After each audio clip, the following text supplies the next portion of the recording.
Raven Nole Show. I'm your host, Raven C. Nole, known as the Soul Physician. I'm a wife, mother, counselor, mindset plus life coach, and speaker.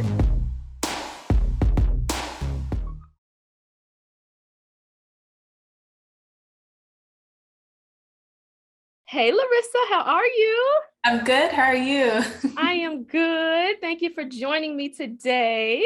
Thank you for having me. I'm very, very excited, as you can see. You look great. Thank you.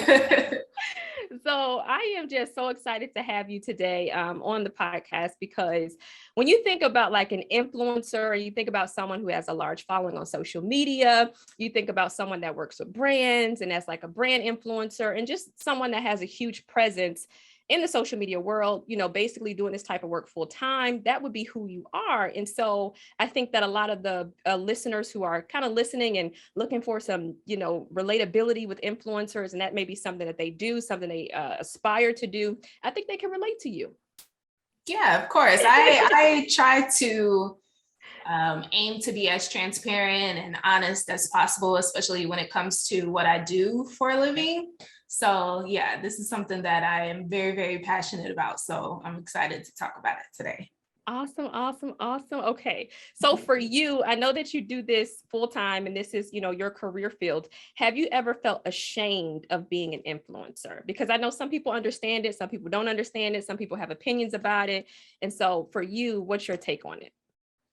Yeah, so at first I definitely did. Just because when I got started, it was around 2015 or so. It was so foreign to people just because it was so new at the time. So it wasn't necessarily a popular thing to do. I feel like for me, for my peers rather, the popular thing to do was go to college, get your 4-year degree, get your master's degree even, and then, go to corporate America and succeed in corporate America. Yeah. So when I would hang around my peers and my friends, I would feel like the oddball out because I didn't complete college. I actually had to drop out because I got sick. So, and then I just felt like I necessarily wasn't cut out for corporate America. I've always hated school. I've always hated the kind of structured environment that corporate America is.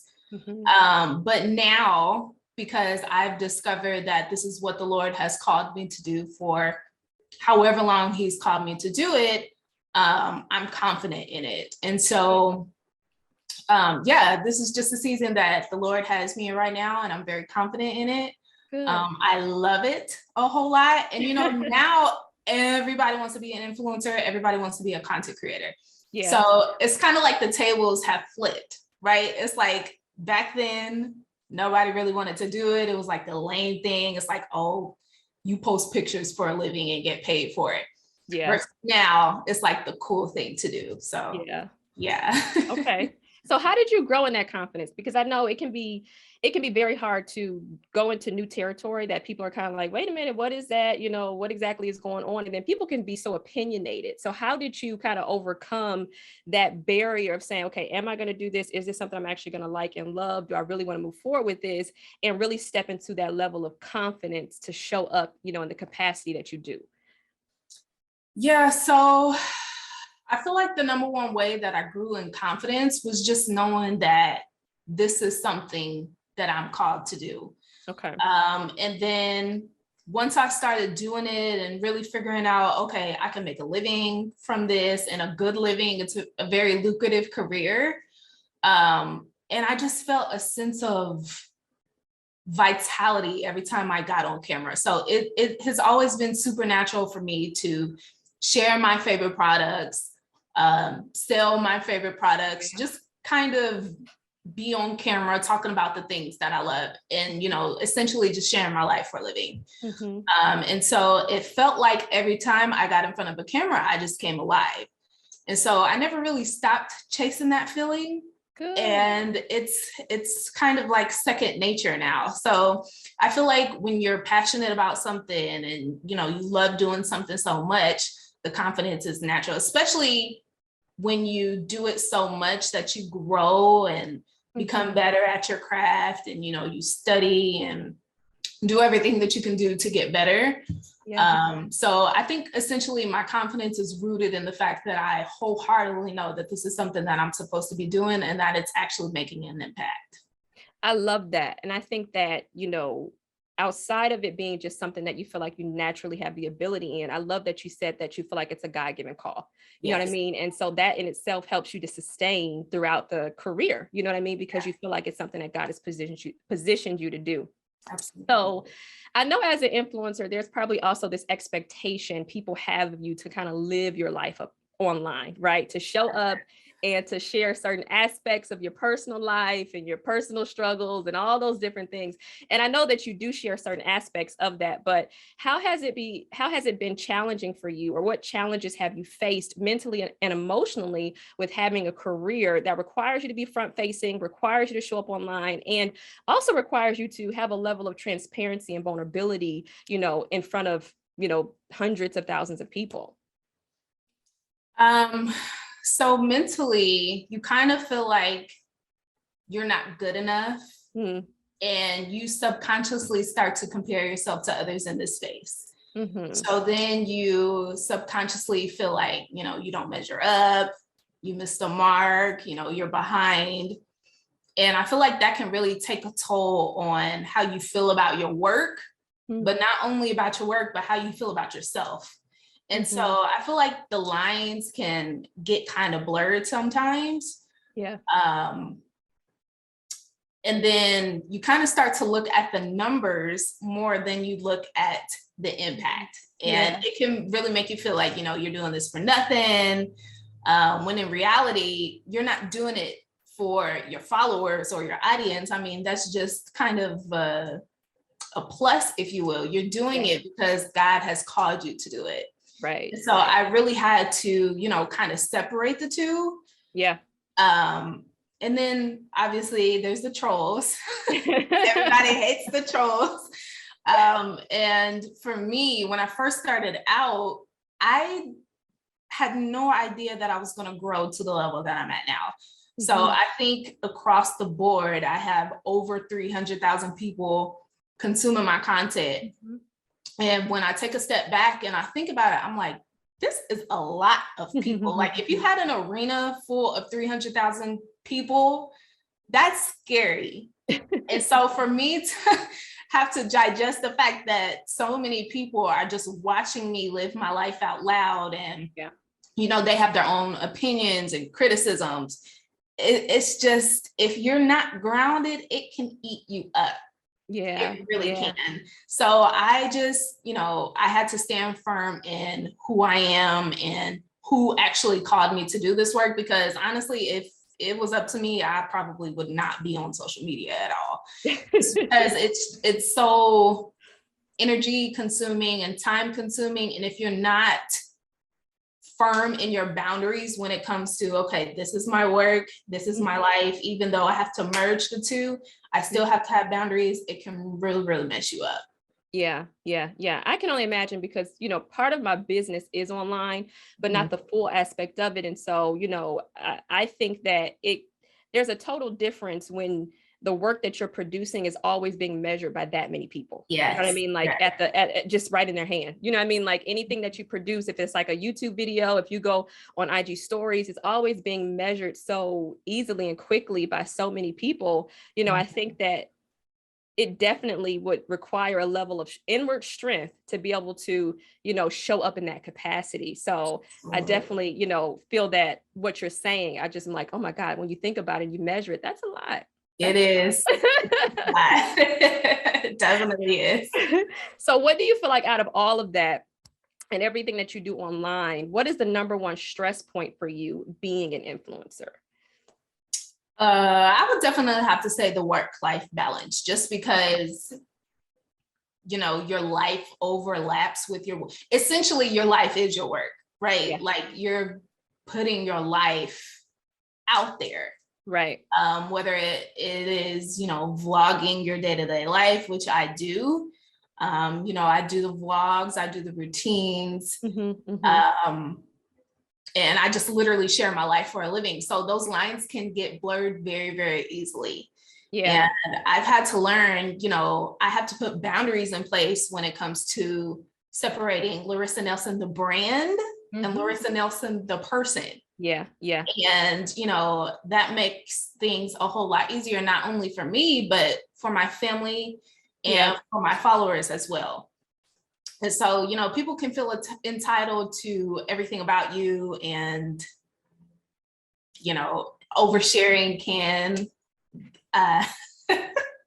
it can be easy to overshare. I'll just say that. And I have overshared a ton in the past until I was like, okay, yes, this is my work, but at the same time, I still have to honor my privacy. Yeah. And so when you establish those kind of boundaries, it's easier to separate, the brand versus the actual person. So definitely the work-life balance thing. I think that's an issue for anybody. Yeah. But just imagine having to have a camera in your hand all the time and essentially film every single aspect of your life just so that you can get paid, Right. And so I kind of had to take a step back and be like, okay, when it comes down to it, how transparent do you want to be? What kind of an impact do you want to make? Right. How do you want to bring value to people's lives? And you can do that without oversharing. Right. That's something that I had to learn the hard way. And then this is a little side piece, but I found out that there's a whole gossip site dedicated to talking trash about, influencers and social media personalities and celebrities. And one day I found out that I had my own thread. And I was like, y'all really think I'm that important to dedicate a whole thread to bash me or whatever? And so that's when I really had to scale back and be like, okay, these are the things you can share. These are the things that you can't share, because there are people out there who are waiting on you to fail. Yeah. Yeah. So I just feel like that work-life balance is something that I had to learn the hard way, but I have definitely learned it. I would definitely say there's, pros and cons to the online space, but like something like that is definitely one of those things that you don't want to have to experience. Right. Would you say that that's the moment where you felt like it was the turning point where you said, okay, I have to separate who I am as a person based on who I am in my career, even though they overlap a lot? This is now getting to the point where it's like, hey, I got to have a straight line across what is what and what is not. Yeah. Okay. So the way I look at it, you have to, for what I do as a career, you have to look at it through the lens of, okay, this is essentially like the criticism and the opinions of people. It's essentially customer feedback. Yeah. Right. So because this is my job, I'm in customer service, giving my followers what they want. Yeah. And I had to learn how to take that criticism and use it to either get better or, let that affect me personally. And it's not necessarily personal. Yeah. Because like I said, there's, Lorissa Nelson, the brand, and there's Lorissa Nelson, the person. What people see on social media is Lorissa Nelson, the brand. So any feedback they have, any kind of criticism, you have to take that and look at it through the lens of customer service, essentially. Right. Or else, you're going to get your feelings hurt. That's good, because I think, earlier you kind of talked about, having that criticism and then also having that applause and those likes and different things of that nature. And so I know that people can be very critical. It comes with just the territory, being online, being in that space. And, maybe they agree with your actions, your beliefs, your decisions. Maybe they don't. Sometimes it's like, hey, that video was good. Sometimes it's like, social media don't really let you get the reach that you want to get, or you got to change your marketing, all these different things. And so kind of swinging all the time between the two, right? Getting criticism, finding like blogs and articles like you found. And then you have people that are commenting and saying, hey, I love you, Lorissa. Thank you for sharing all these different things. How does that like impact you negatively or either positively? Just kind of swinging back and forth, having that hyper criticism, but also having those applauses and different things of that nature. For me, I do my very best, and this is why it's important for me to stay on my face in prayer. Yeah. Because if you don't, it can be brutal. It really can, especially the hypercriticism. Yeah. But I feel like you just can't let any of it get to your head, Yeah. the hypercriticism or the praise, because it's like, again, you have to look at it through the lens of customer service. Even if you are getting tons of praise, essentially they're just saying, okay, your content is 5 stars or 4 stars or whatever, and you can take that feedback and use it to either get better or just keep doing what you're doing, right? So you just can't let it get to your head. It definitely feels good because, again, the likes and the comments and stuff, I think you get a shot of dopamine or something like that. So it feels good, and it's good to know that what you're putting out, people are enjoying it and loving it, and it's enhancing their lives in some type of way or bringing some kind of value to their lives. For me, I think it's just kind of reassurance and confirmation that what I'm doing is still in the will of God, Okay, good. So with that being said, I know that sometimes, like, because people aren't necessarily standing in your shoes, how do you think that they kind of misunderstand or misinterpret you, when it comes to, maybe put boundaries up or something of that nature? How do they misinterpret or misunderstand some of your actions at times? Oh, that's a good question. You have to understand that not everybody who follows you or everybody who comes across you or your content online is going to like you. Yeah. And I had to get that through my head early on, because when I first started doing this, I was a people pleaser. I always have been. I want everybody to like me. I try not to have any malicious motives in my heart, which is why I'm always on my face in prayer, asking God to search my heart and stuff. And so when you have that kind of heart, if you will, it's very difficult when you get attacked or, someone says that they don't like you, or if I say a certain thing and people don't understand my sense of humor, I can get misconstrued. And, if you blink the wrong way, essentially, people can misinterpret that as in, this girl is this kind of way, when in reality, I'm totally not.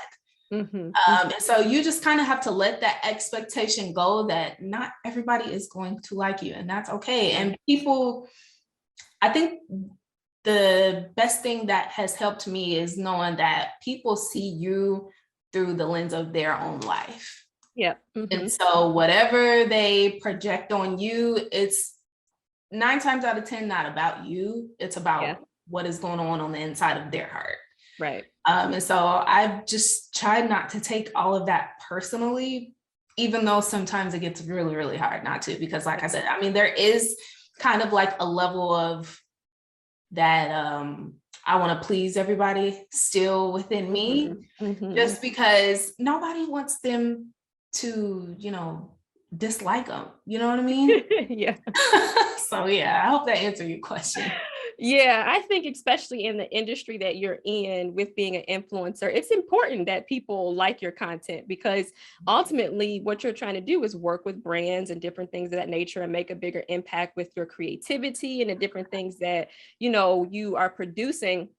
But I think there's also this fine line sometimes where it's like there's those inward struggles that may show up outwardly. And how do I make sure that I'm not allowing those things to affect how I'm producing content or how I feel about what I'm producing and different things of that nature? So I think it's real. At the end of the day, that's a true thing. And I think that a lot of influencers, ultimately, when you are in that space, I want people to like the content that I'm producing. I want people to like my videos. You know what I mean? Like, it's just a real thing. And I think it's okay to say that, but also it's okay to say, here's an inward struggle that sometimes shows up with that as well. Yes, absolutely. Yeah, well, thank you. So that brings me to my last question, which I ask all my guests on this series. And for you, or just in general, what do you feel like is the cost of relevancy and influence? I think when it boils down to it, the cost is definitely, and I'm just going to be completely honest, the negative impact that it has on your mental and emotional health. Mm-hmm. And, people can dance around that all day and say, no, not me. But I feel like, I think I read this online once, that we are not wired to have so many eyes and so many opinions and thoughts about us being thrown at us all the time, the way that social media has wired us. Yep. And like I said earlier, I still cannot process the fact that I have over 300,000 people watching me live my life out loud, Yeah. Like that is scary. And you have so many expectations from so many different people who you've never met. Yeah. And, knowing that you just can't please everybody sucks. It sucks. Right. So, like I said, especially if you're a people pleaser, but then you have people who are putting you on this pedestal that you never asked to be on in the first place. And so if you do something that upsets anyone or essentially causes you to fall off of that pedestal that you never asked to be on in the first place, right, it feels horrible knowing that, you let somebody down. And so, I would just say the sacrifice, the time, the privacy, especially, the energy, the knowledge, everything. But like I said, at the end of the day, anything you do is going to cost you something, right? And even scripture tells us that if we want to follow Jesus, you're going to have to pay the cost. So the question that I ask myself every morning when I get up, especially when I don't feel like turning on the camera, or I don't feel like putting on makeup, or, I don't feel like putting on this poker face because this is my job. The question that I always ask myself is it worth it? And I've learned that if God has called you to do something, he's going to require something out of you. And so the answer is always yes. It's always going to be worth it. Yeah. That's a fantastic answer. Thanks. Thank you, Lorissa, for sharing. Thank you so much.